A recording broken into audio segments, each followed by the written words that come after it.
Adama Big Togo, maire de Yopougon, rencontre ce mardi 10 septembre 2024 les populations impactées par les récents déguerpissements opérés dans sa commune. Il l'a annoncé le samedi 7 septembre 2024 lors d'une visite effectuée dans les quartiers de Ouassakara et de Sikoji pour sonner la mobilisation de l'ensemble des militants de son parti pour la victoire du président Alassane Ouattara à l'élection présidentielle d'octobre 2025 en sa qualité de coordonnateur principal du RHDP. L'année qui s'est écoulée a été difficile pour nous.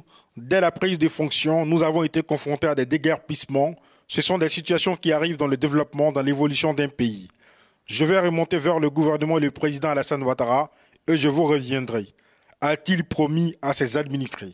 En février 2024, la commune de Yopougon avait vu certains de ses quartiers rasés par des bulldozers. 1402 personnes impactées de GESCO, dont 1199 locataires et 203 propriétaires, avaient reçu chacune 250 000 francs CFA en guise de l'aide au relogement décidé par le gouvernement le jeudi 28 mars au centre culturel de la commune en présence des ministres Miss Belmonte Dogo, de la cohésion sociale, de la solidarité et de la lutte contre la pauvreté, Mamadou Touré de la promotion de la jeunesse, de l'insertion professionnelle et du service civique et Amadou Koulibaly de la communication. Du 12 au 14 septembre 2024, les populations de l'ouest de la Côte d'Ivoire rendent hommage au président de la République Alassane Ouattara. Interrogé par l'Intelligente TV dans ses bureaux, à la permanence du district des montagnes, situé à Abidjan-Cocody, le ministre-gouverneur Albert Flindé a expliqué les enjeux de cet événement. C'est une simple question de reconnaissance. Quelqu'un qui a fait du bien, tu lui dis merci et puis ça l'encourage à faire davantage. Parce que nous aussi, comme je l'ai dit, il y a des taux de réalisation qui sont bons, mais ce n'est pas 100%. Le reste, là, pour qu'on lui demande, il faut qu'on lui dise merci avant. Je sais pas seulement des enjeux politiques, des enjeux économiques, de développement, enjeux sociaux. Et donc, nous sommes vraiment à l'aise, nous, les cadres de notre district, pour organiser cette reconnaissance-là. Le district autonome des montagnes comprend 3 régions, le Tonkbi, le Guémon et le Cavali, pour une population estimée à 3 millions d'habitants, selon le dernier recensement général de la population et de l'habitat. Chaque région organise un hommage, le Tonkbi le 12, le Guémon le 13 et le Cavali le 14 septembre 2024. En Côte d'Ivoire, il n'y a plus de cours les mercredis pour les élèves de l'enseignement préscolaire et primaire à compter de 2024. Qu'en pensent des parents d'élèves, enseignants et élèves? Déjà, c'est déjà bon qu'ils ont supprimé pour que les enfants puissent à la maison apprendre et tout. Mais déjà, si les mercredis, c'est fait pour les activités extrascolaires, c'est encore mieux. C'est pas normal, c'est pas normal. C'est pour notre propre bien. Donc nous devons faire les cours les mercredis. Parce que moi, je ne trouve pas que c'est normal d'annuler les mercredis vu que nous sommes élèves. Franchement, je suis pour le fait de la suppression des cours de mercredi.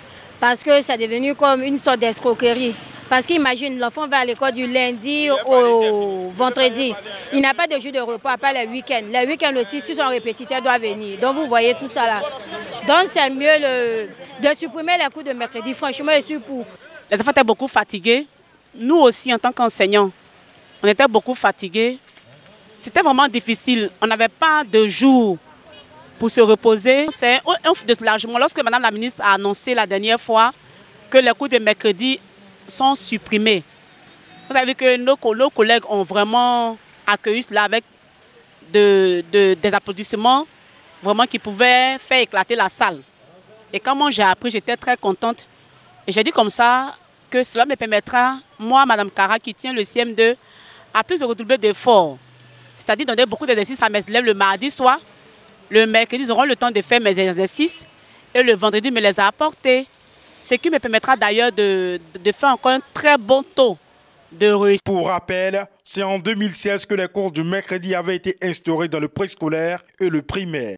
La levée du corps de l'ancien vice-président de la Fédération ivoirienne de football, Sori Diabaté, a eu lieu le dimanche 8 septembre 2024 à la salle Félix Houphouët-Boigny d'Ivoseb à Abidjan-Treichville. L'État de Côte d'Ivoire a honoré sa mémoire par la présence de plusieurs personnalités, dont le président de l'Assemblée nationale Adama Big Togo, le médiateur de la République Adama Tongara et des membres du gouvernement. Après la levée du corps, Sori Diabaté a reçu les honneurs militaires présentés par un détachement des forces armées nationales en présence du chef d'état-major général des armées Lassina Doumbia.